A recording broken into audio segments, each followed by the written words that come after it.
These are some of TTCombat's small World War II buildings. They are listed as 25 millimeter buildings, but they work fine for 28 millimeter. Their doors are nice and big and doesn't look out of place. I've bought 5 of these buildings as they are really cheap and great for adding small houses to the fantasy city board.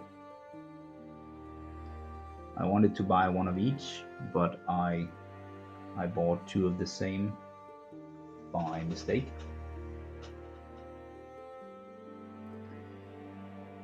These buildings have a much smaller footprint than the row houses that TTCombat also does, but they are a lot cheaper, so you can easily fill a board with these. For the detailing, I went with the same style as my other buildings. Lots of flowers in the windows, bright colors on doors and window frames.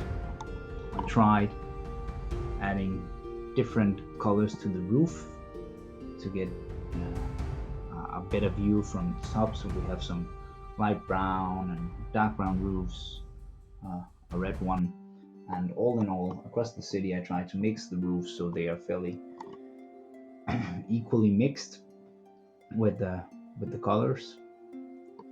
I've made sure across the houses to make difference between the plaster and the timber frame. So I have a yellow and brown, red and white, classic black and white.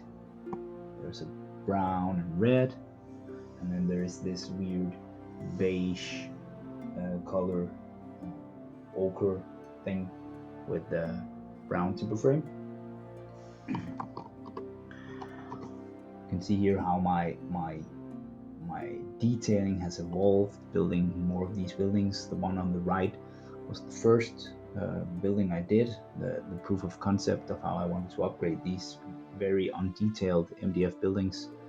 I used popsicle sticks for this one, makes them fairly broad timber framing, and thinner coffee stirrers on the one on the left, making for a much nicer finish.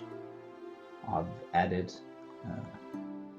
details around the doors and the windows with coffee stirrers and popsicle sticks instead of the gray board that comes with the buildings because it's a bit too thin. I've also improved the way I do stonework on the ground floor. The one on the left is the second one I built. I've added foundation stones. Those add a lot of texture that was not on the first one. I've still added stones to the flat part of the wall, but instead of only the gray paint and the stones, I've also, on the one on the left, painted a brick pattern besides the cardboard stones added. So much more clay in the ground floor paint job. All the buildings have added platforms for good skirmish gameplay. The roofs are all made with a flat top, able for a miniature to stand on it.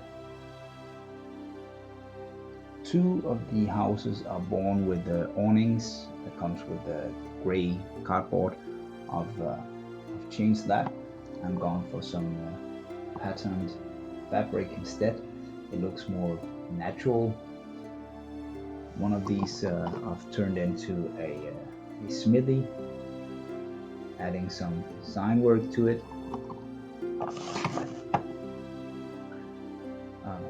The other one I will also add a sign to. I just need to find the right one. I'm not quite decided on what building that should be yet. A bakery perhaps.